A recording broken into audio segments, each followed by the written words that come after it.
satisfazer a sua alma no amor. Uma mulher que buscou felicidade última em relacionamentos. Nós não sabemos o nome dessa mulher, apenas a conhecemos como a mulher samaritana. E veja, essa mulher é um símbolo, uma representação do anseio humano de buscar satisfação última em relacionamentos.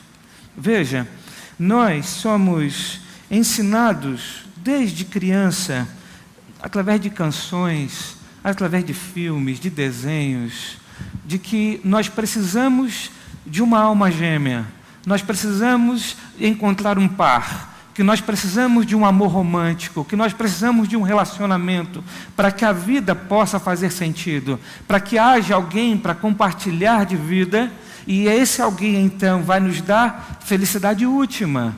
É nos ensinado desde criança, através dos filmes, dos desenhos, da música, que nós precisamos de um amor verdadeiro e que ele vai nos dar sentido último à vida. Mas, meus irmãos, nós precisamos pensar por que isso acontece.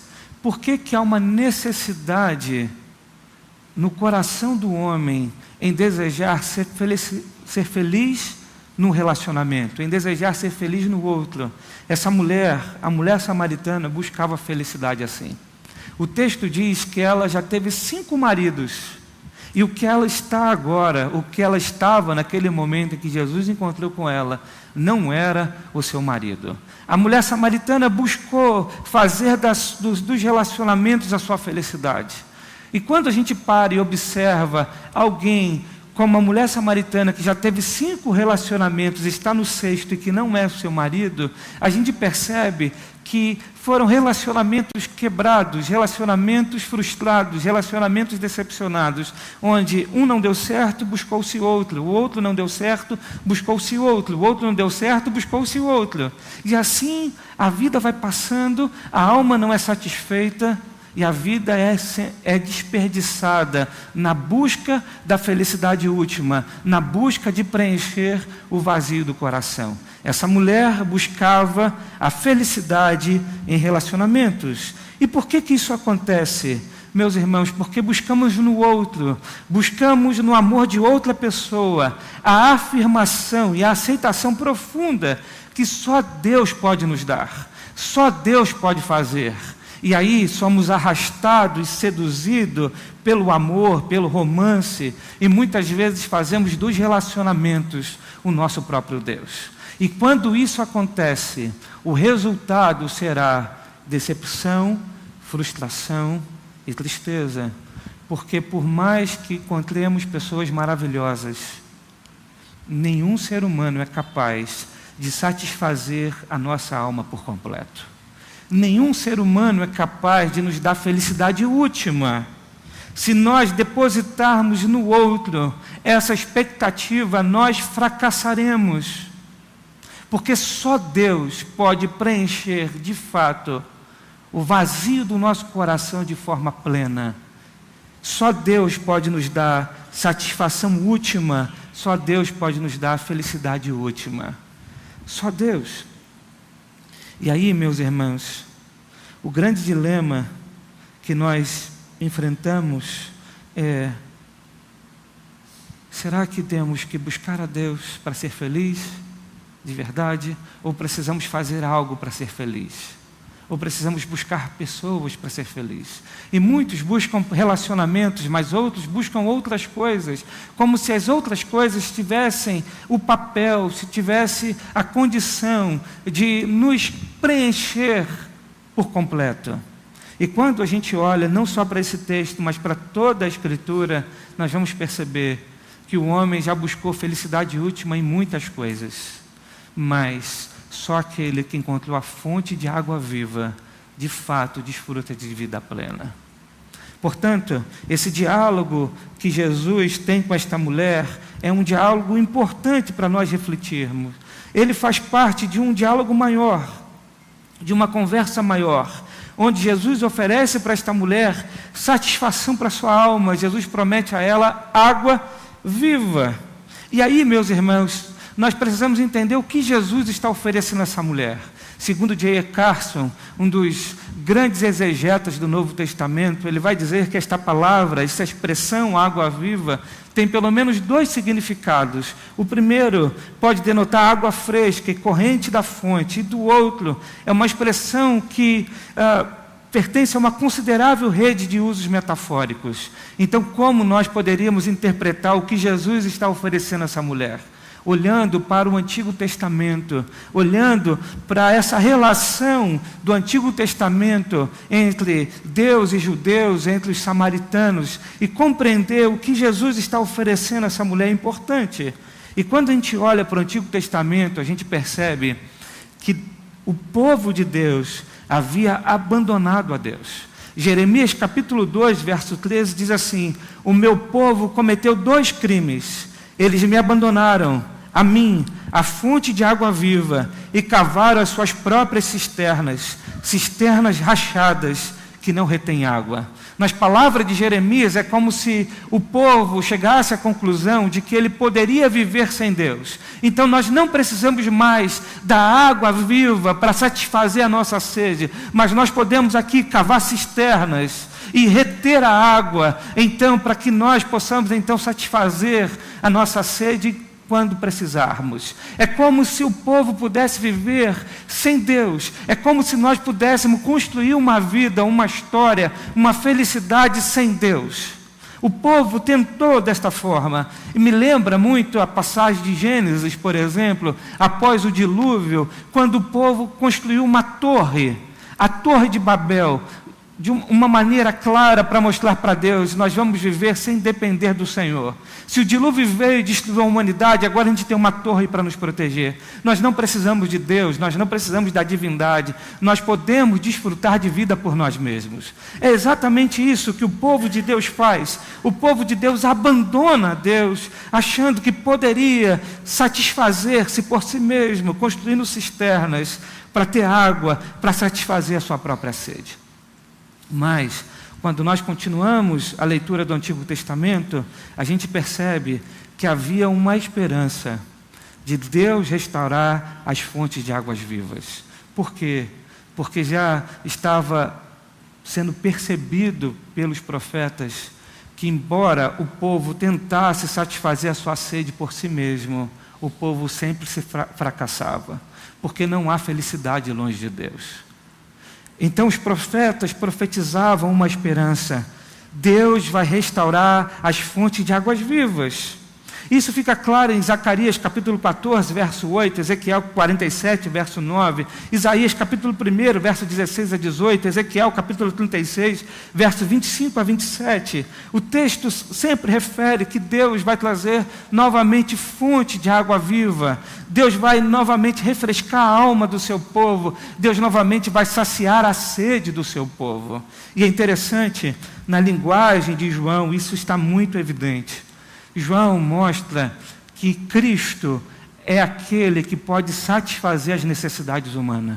João apresenta Jesus como o pão da vida, aquele que pode matar a nossa fome. João apresenta Jesus como a água da vida, aquele que pode saciar a nossa sede. João apresenta Jesus como a luz do mundo, aquele que pode brilhar em meio às trevas. João mostra que as necessidades humanas são satisfeitas em Cristo. Só Cristo pode satisfazer a nossa alma. Por isso Cristo encontra com a mulher samaritana e oferece a ela água viva. E aí é interessante que a mulher samaritana vira e diz: Senhor, então dê-me dessa água, no verso 15, para que eu não tenha mais sede, nem precise voltar aqui para tirar água. E o que Jesus faz? Chama o teu marido. E por que Jesus faz isso? Porque, meus irmãos, não dá para se alimentar de Deus antes de ter convicção do nosso próprio pecado. Não dá para receber as bênçãos de Deus antes de entender aonde nós estamos, qual a nossa natureza, e o que nós temos vivido, e o que nós temos feito, e o porquê nós não temos a alma satisfeita. Jesus chama aquela mulher a trazer o seu marido, porque Jesus aponta o dedo na ferida, Jesus confronta ela com o pecado, para ensinar a ela que para receber a água da vida, para satisfazer a alma, primeiro precisamos ser confrontados com o nosso estado deplorável. Por quê? Porque Deus não faz remendo na nossa história. Deus não faz remendo em nossa história. Deus não pega uma vida meia boca e dá uma maquiagem aqui e faz assim, agora tá bom, você vai ser feliz. Deus não faz uma obra externa apenas. Deus não faz uma obra de aparência. Deus trabalha dentro do coração. A obra de Deus começa no coração. E é de fato no coração que nasce os nossos pecados. Por isso, Cristo confronta aquela mulher, para que aquela mulher pudesse compreender que o seu estilo de vida, a sua maneira de viver, era uma maneira que estava buscando satisfação onde ela não deveria buscar. A felicidade não poderia estar em relacionamentos. Cristo queria mostrar para ela que a fonte a jorrar para a vida eterna, que satisfaria a alma, não estava em pessoas. Por isso ele diz, traga o teu marido. E aí, que interessante, aquela mulher percebe que ele é profeta e que a água que ele está oferecendo não é água para matar a sede física, mas para matar a sede espiritual. Então um diálogo acontece aqui, um desenrolar de questões espirituais sobre as quais ela começa a indagar a Jesus, dizendo, verso 20, nossos pais adoram neste monte, e vós dizeis que Jerusalém é o lugar onde se deve adorar. Veja, parece que ela está fugindo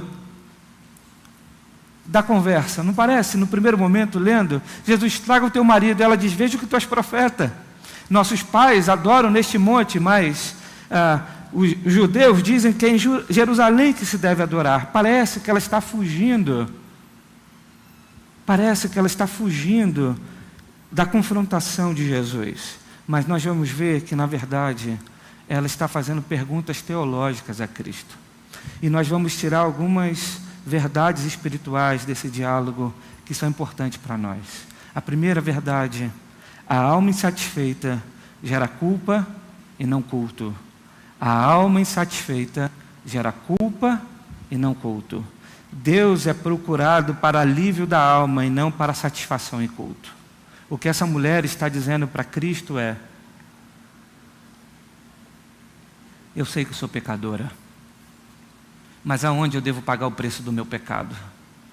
Os judeus dizem que é em Jerusalém. Os meus samaritanos dizem que é no Monte Gerazim. Aonde, então, eu devo pagar o preço do meu pecado? Porque a alma, cheia, carregada de culpa, ela busca a Deus para livrar o fardo, mas não para culto. E é interessante, e por que esse questionamento dessa mulher?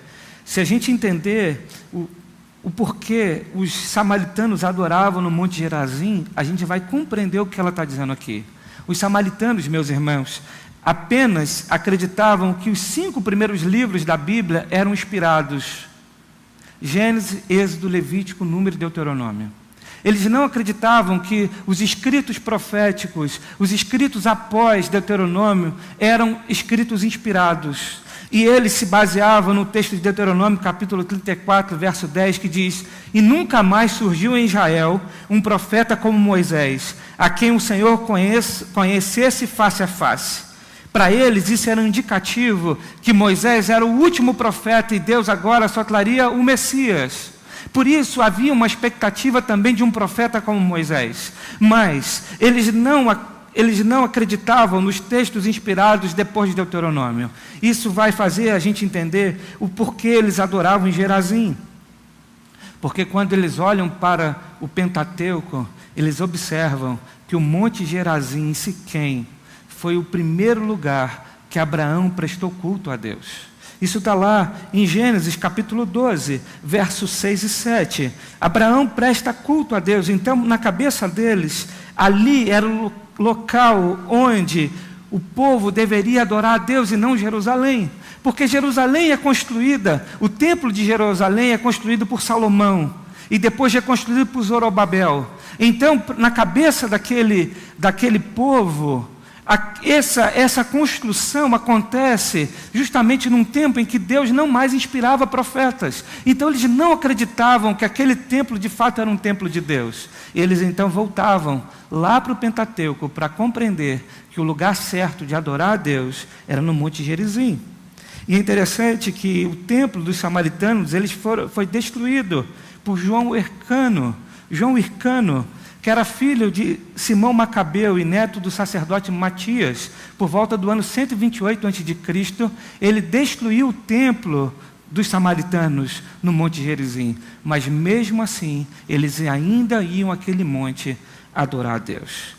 O que então, em outras palavras, esta mulher estava preocupada era saber em qual lugar certo ela deveria ir para aliviar a sua alma em relação aos pecados cometidos. Ela não era apenas uma mulher desprezada por sua comunidade, mas ela era alguém que vivia o peso e a dor de ter uma vida desperdiçada e uma alma insatisfeita. O pecado, meus irmãos, gera culpa em nossas almas, e muitas vezes tentamos fazer da religião ou da caridade a maneira de descarregar esse fardo. O pecado muitas vezes coloca um fardo em nossas costas e nós vamos vivendo uma vida repleta de culpa. Essa mulher sabia que a sua vida estava sendo desperdiçada. Essa mulher sabia que não deu certo os seus relacionamentos.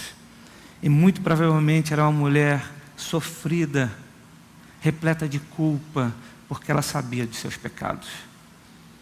O pecado gera culpa em nossas almas. E quantas vezes fazemos da religião apenas o alívio de nossa culpa?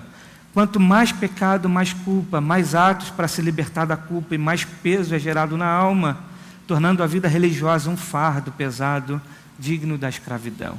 Aquela mulher então carregava um peso de pecado. Mas não apenas isso. Em segundo lugar, a alma insatisfeita faz da vida um poço e não uma fonte. A alma insatisfeita faz da vida um poço e não uma fonte. Quando a vida perde o sabor e apenas cumprimos com a rotina. A vida muitas vezes perde o sabor e apenas vivemos a rotina diária. Aquela mulher não tinha mais felicidade. A rotina daquela mulher era ir pegar água no poço, voltar para o seu povoado. Ir para pegar água no poço e voltar para o seu povoado. Ela fazia isso com uma rotina diária. E quantas vezes uma vida repleta de frustrações e decepções pode fazer com que essa vida seja uma vida triste, sofrida, onde não experimentamos a alegria de viver, onde não temos mais a alegria de praticar as coisas que praticávamos antes. Apenas vivemos no automático, apenas cumprimos as nossas obrigações. E quantas vezes pessoas vivem assim? Apenas fazem da vida um poço e não uma fonte a jogar a vida eterna. Faz da vida um local apenas para cumprir os seus deveres, a sua rotina. Quantas pessoas vivem dessa forma? Talvez aqui há pessoas assim, que perderam a alegria de viver. E talvez a gente não consiga identificar com o olhar. Sabe por quê? Porque diante das outras pessoas nós estamos sempre bonitinhos, cheirosinhos, bem arrumados e com um sorriso no rosto. Mas é no quarto, é diante do travesseiro, que muitas vezes nós choramos as dores profundas de nossa alma. É no quarto escuro e trancado que muitas vezes nós nos derramamos a Deus e colocamos diante de Deus as nossas frustrações e decepções. E muitas vezes as pessoas não sabem. As pessoas estão perto de nós, mas não sabem a dor que está dentro do nosso coração. Quantas pessoas hoje em dia se fecham em profunda depressão e tristeza e não conseguem enxergar perspectiva de mudança, de transformação do quadro. Quantas e quantas vezes situações na nossa vida nos levam a desfrutar de uma vida apenas de rotina, onde a vida é apenas um poço e não uma fonte. Isso estava acontecendo com a mulher samaritana, porque, meus irmãos, a alma insatisfeita, quando busca satisfação no lugar errado, ela se frustra, se decepciona. E quanto mais ela tenta sair disso por vontade própria, mais ela entra no estado de tristeza de sua alma, de tristeza do seu coração. Mas, no fundo, a alma insatisfeita aguarda pela sua liberdade. No fundo, a pessoa que vive em depressão e tristeza, o que ela quer é se livrar disso. No fundo, a pessoa não quer viver uma rotina de uma vida infeliz, ela quer ser feliz, ela quer ter vida em abundância, ela quer ter alegria, ela quer que a vida tenha sentido, ela quer que a rotina dela seja uma rotina leve, ela quer de fato que as coisas na sua vida façam sentido, propósito, significado. Ela quer que a vida dela tenha sentido último para as coisas. Ela sempre busca uma luz no fim do túnel, ela sempre quer, de fato, encontrar essa famosa liberdade. E essa mulher não era diferente. Por isso ela vira para Jesus e diz: vejo que tu és profeta. Porque ela sabia dos seus antepassados. Ela sabia das pessoas que diziam para ela: um dia virá o Messias. Um dia virá o profeta que vai mudar a vida e a condição de vida das pessoas. Ela ouvia falar do profeta. Ela ouvia falar do Messias. E ela vira então para Jesus e diz: eu sei que o Messias, que se chama o Cristo, vem. Quando ele vier, nos anunciará todas as coisas. Ela tinha uma expectativa que o Messias viria. Ela tinha uma expectativa de liberdade. Ela tinha uma expectativa de uma vida transformada. Ela diz: quando o Messias vier, ele vai mudar as coisas. Quando o Messias vier, ele vai transformar a minha vida. Quando o Messias vier, ele vai mudar a situação da sociedade. Quando o Messias vier, as coisas mudarão. E ela não sabia até então que ela estava diante do Messias.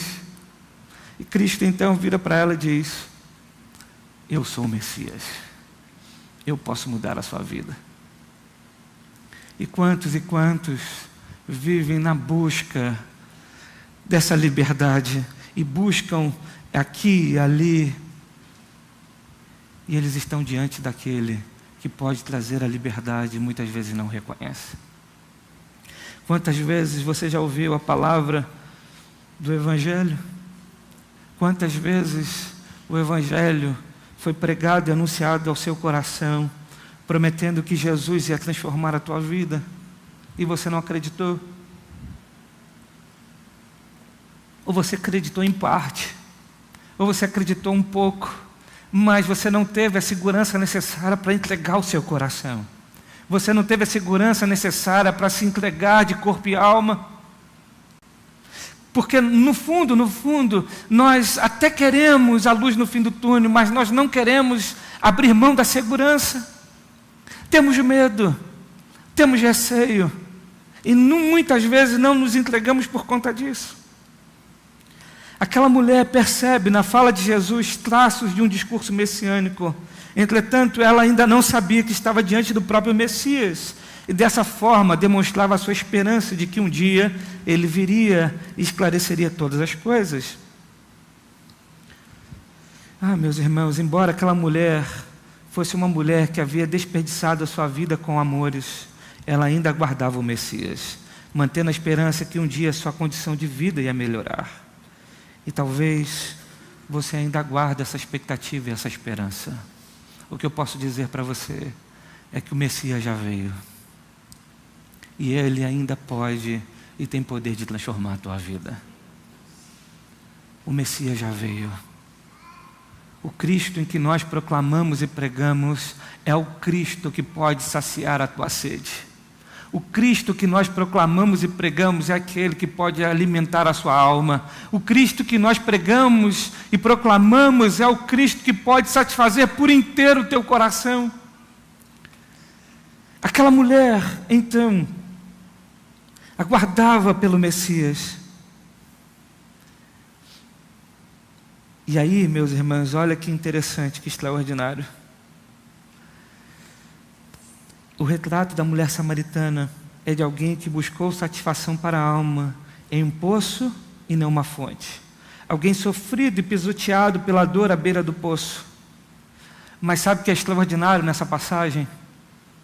É que ela não vai a Cristo, mas é Cristo que vai a essa mulher. ela não busca Cristo, mas é Cristo que vai àquela mulher. O texto vai dizer lá no início do capítulo 4 que era necessário que Jesus passasse por Samaria. O texto vai dizer que os fariseus ouviram falar que Jesus estava fazendo e batizando mais discípulos do que João, embora não fosse Jesus que batizasse, mas os seus discípulos. Quando o Senhor ficou sabendo disso, saiu da Judeia e voltou mais uma vez a Galileia. Era-lhe necessário passar por Samaria. A pergunta é: por que era necessário passar por Samaria? Flávio Josefo, talvez o principal historiador judeu do primeiro século, vai dizer o seguinte: os judeus não tinham hábito de mudar a sua rota por conta da necessidade de passar por Samaria, indo da Judéia para a Galiléia, sem contar que eles não gostavam dessa estrada, pois para eles era desprezível ter que passar por terras samaritanas, devido à antipatia fortíssima que os judeus tinham dos samaritanos. Entretanto, Jesus segue por esse caminho porque ele deseja encontrar essa mulher à beira do poço. Aquela mulher mostra para ele queria mostrar para ela que ele era o Cristo, a própria fonte de água da vida, o único que poderia satisfazer a sua alma naquele momento eternamente. Cristo passa por Samaria apenas para encontrar aquela mulher. Cristo passa por Samaria apenas para transformar a vida daquela mulher. Porque todas as vezes que nos encontramos com Cristo, a nossa vida é transformada. Todas as vezes que Cristo nos encontra, a nossa vida é transformada. Todas as vezes que Cristo nos encontra, a vida deixa de ser um poço e passa a ser uma fonte. Todas as vezes que Cristo nos encontra, haverá satisfação na alma. E Cristo ainda percorre muitos caminhos para encontrar os nossos corações. E talvez Ele esteja fazendo isso hoje.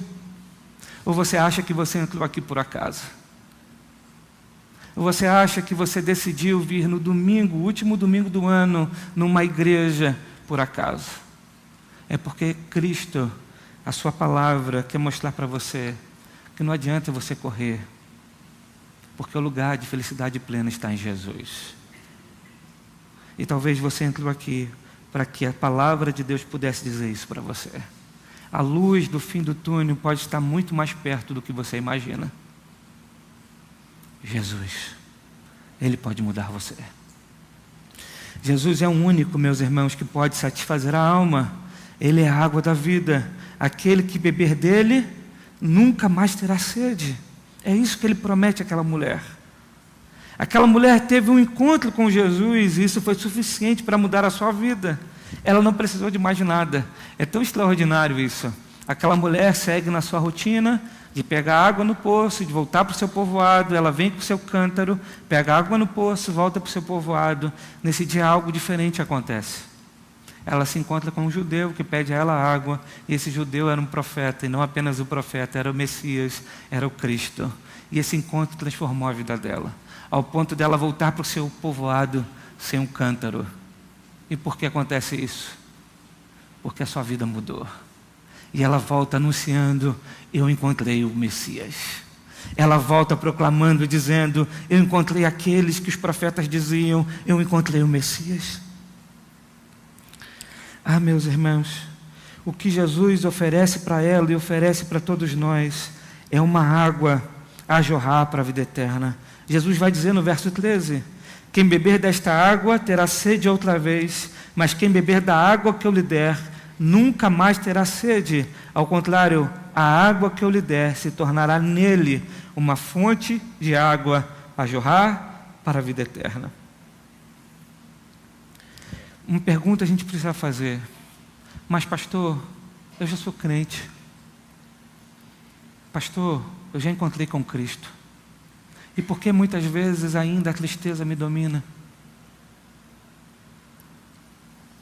Por que muitas vezes ainda eu vivo em meio a crises, a choro, a lágrima, a sentimento pesado no coração? Por que muitas vezes a vida parece não ter sentido, pastor? Eu já sou um crente, eu tenho certeza da minha fé, eu tenho convicção que nasci de novo, eu tenho convicção que encontrei com Cristo, mas por que isso acontece? Por que que ainda tenho sede? Por que ainda minha alma fica insatisfeita e preciso de algo? Por quê, Senhor? Por que essas coisas acontecem? Será que Jesus falhou em suas palavras? Será que Jesus disse algo que ele não poderia cumprir? Será que Jesus prometeu algo àquela mulher que ele não poderia fazer? Obviamente que não. Então o que Jesus quis dizer com isso? Meus irmãos, ele não quis dizer que ao bebermos da sua água, nossa vontade de beber a água será eliminada. Preste atenção nisso. Ele não quis dizer que essa vontade seria saciada todas as vezes e não saberemos o que é sede. Não, porque se isso acontecesse, nós nos tornaríamos autodependentes. Se isso acontecesse, nós não teríamos nem sede de Deus. A sede ainda vai continuar, a vontade de buscar algo ainda vai continuar. O que o texto quer mostrar que é uma fonte em nós a jorrar para a vida eterna. O que o texto quer mostrar é que o poço agora não está fora, mas está dentro de nós. A água que vai alimentar a nossa sede não está fora, não está nas coisas, não está em pessoas, não está em relacionamento, mas está dentro de nós. E todas as vezes que nós tivermos sede, nós devemos buscar esta fonte. E esta fonte podemos chamar de Espírito Santo. Essa fonte podemos chamar de Deus em nós. Essa fonte podemos chamar daquele que satisfaz nós de dentro para fora, plenamente. Por isso, todas as vezes que a nossa alma se sentir insatisfeita, não é mais nos poços externos que nós buscaremos fonte, mas dentro do nosso próprio coração. Há uma fonte agora a jorrar para a vida eterna. A sede é satisfeita pelo Espírito de Cristo, revelando-se a nós, revelando si mesmo e suas promessas para a satisfação de nossa alma. A sede não é obstruída para não pecarmos no impulso de vir a Ele uma vez após vez, em buscar de tudo que Deus prometeu ser para nós em Jesus. A ideia, meus irmãos, é que quando buscamos em Cristo, teremos a nossa alma satisfeita. E quando a nossa alma sentir sede novamente, é em Cristo que nós buscaremos satisfazer a nossa alma. Por isso é um convite. Aquele que tem sede, venha. Ele continua convidando pessoas. Aquele que tem sede, venha. E Ele convida e continua convidando você, até que sua comunhão seja tão íntima, que não haja mais qualquer distância entre você e o Senhor. Ele continua te convidando. Venha, tenha sede. Sede de Deus. E Ele vai satisfazer a sua alma. Lembre-se, temos apenas uma vida para viver. Apenas uma vida. Hebreus capítulo 9, verso 27 diz: cabe um homem morrer uma única vez. Depois, segue-se o juízo. Temos apenas uma vida para viver. Será que nós jogaremos essa vida fora, buscando saciar a nossa alma, tentando aqui e ali? A palavra de Deus mostra que é um convite de Jesus. Ele nos convida a vir, a tomar da água da vida, a uma fonte a jorrar para a vida eterna. Vá a Jesus então e tome dessa água. Somente ela te deixará plenamente satisfeito. Eu quero fazer esse convite para você hoje. Talvez você esteja buscando resolver o problema da tristeza do seu coração em muitos lugares. Talvez você está buscando se autoconhecer. Talvez você está buscando se adaptar às suas circunstâncias da vida, saber se adaptar diante do mundo e diante das pressões que você sofre. Talvez você tenha buscado soluções paliativas aqui e ali. Ou quem sabe, talvez você esteja pensando que se você tivesse aquilo que você gosta, aí sim você vai ser feliz. Se Deus te der somente aquilo, você não pede muito, você vai ser feliz. E muitos dizem: Senhor, se eu tivesse um pouquinho mais de saúde, eu seria feliz. E muitos dizem: Senhor, se eu tivesse um bom relacionamento, eu seria feliz. Senhor, só me dá aquilo que eu vou ser feliz. Meus irmãos, isso é um engano do nosso próprio coração. Deus pode nos dar muitas coisas e ainda nós estaremos insatisfeitos. Não é verdade? Olha para trás e faça um exercício com você mesmo. Quantas coisas que você disse que quando você conquistasse, você seria feliz. E você já conquistou. E ainda falta alguma coisa. Quantas coisas? Você lutou e batalhou para ter um bom emprego. Hoje você tem um bom emprego. Mas parece que falta alguma coisa. Você sonhou em casar e ter aquela festa bonita, em viver um romance bonito. Você teve a festa bonita, você casou. Você tem aí o esposo do lado, a esposa do lado. Mas parece que falta alguma coisa. E aí você então pensou, o dia que eu tiver um filho, eu vou ser preenchido por completo. O filho já veio, mas ainda falta alguma coisa. E talvez você pensou, mas eu preciso ter sucesso na minha carreira.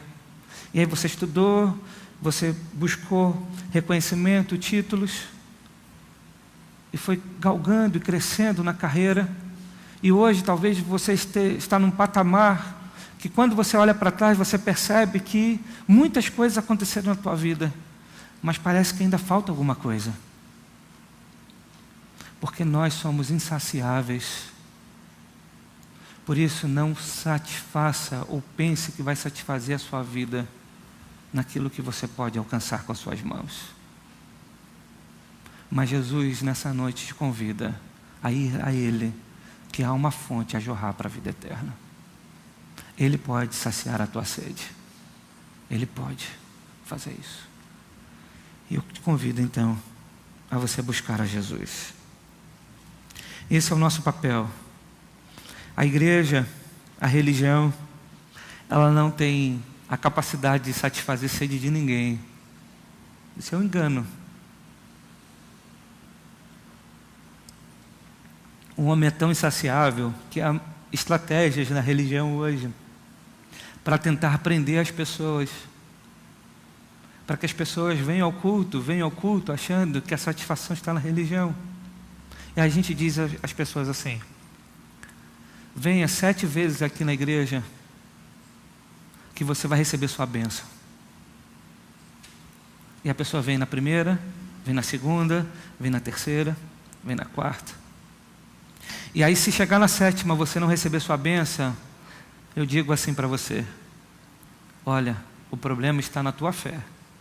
Você não creu exatamente como você devia crer. Venha mais 7 vezes. Ou melhor, faça um sacrifício maior. Você teve pouca fé. Você deu quanto mesmo? Dá mais um pouquinho. Isso tudo é balela.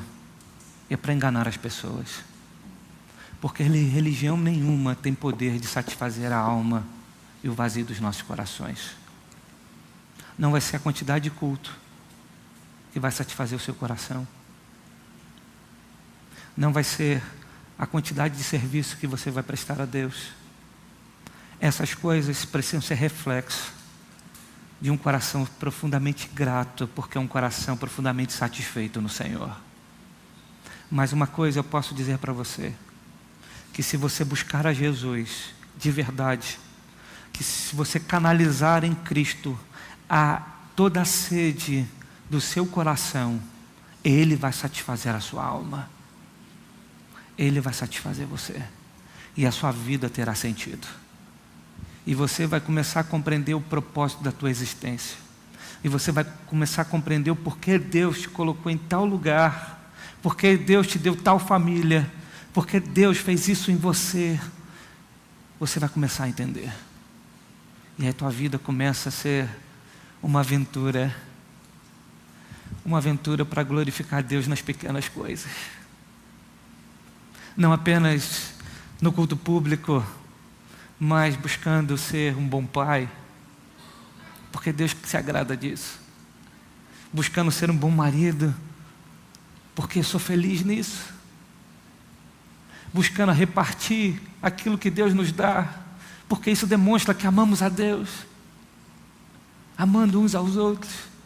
E a gente começa a perceber que a vida é muito maior do que viver apenas trancado em nós mesmos, de viver apenas para nós mesmos. E a gente vai começar a perceber que há satisfação quando a gente faz a vontade do Senhor, porque nós fomos criados para isso. O fim último do homem é viver para a glória do nome dEle. A Bíblia diz que nós fomos feitos por Ele e para Ele são todas as coisas. Por isso eu convido a você, num tempo de reflexão, que sempre virada de ano é um tempo de ajuste de contas, onde a gente faz muitas resoluções. Ano que vem eu vou emagrecer. Ano que vem eu vou fazer academia todos os dias.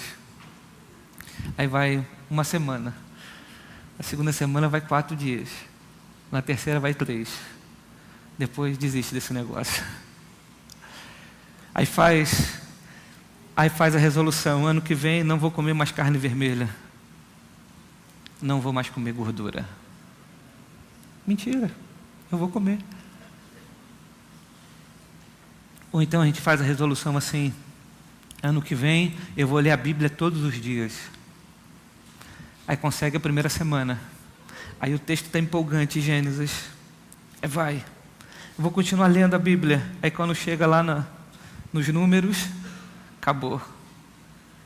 Ou então a gente diz assim: não, ano que vem eu vou fazer o culto doméstico toda semana.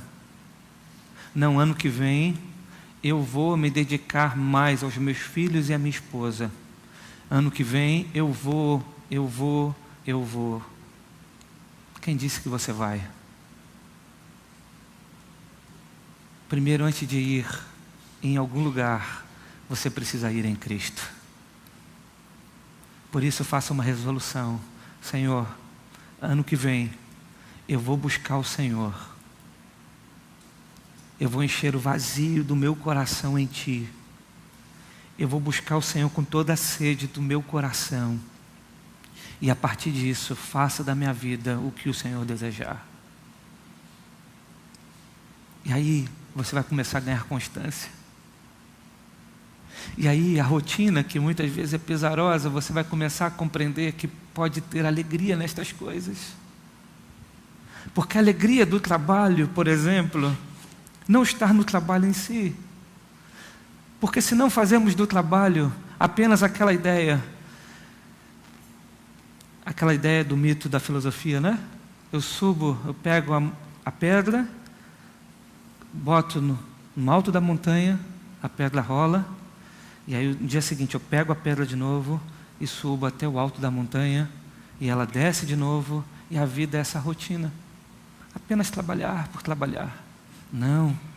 A Bíblia vai ensinar que o trabalho glorifica a Deus. A Bíblia vai ensinar que quando melhor eu trabalho, mais Deus fica feliz. Então, se Deus fica feliz nesse negócio, eu também vou ser feliz, porque eu quero trabalhar para Deus. E quanto mais trabalho para Deus e mais Deus é feliz, mais eu faço meu trabalho melhor e sou reconhecido por isso. Perceba? Então as coisas começam a mudar. Eu não consigo dar à minha esposa aquilo que eu deveria fazer porque ela não merece. Pode ser que você pense nisso. Está num casamento tão desgastado que você sabe que você deveria melhorar, mas você acha que ela não merece. Ou então ao inverso: eu preciso fazer para o meu marido, mas eu sei, mas ele não merece. É aí que você começa a entender que, peraí, não é para ela, não é para ele, é para Deus.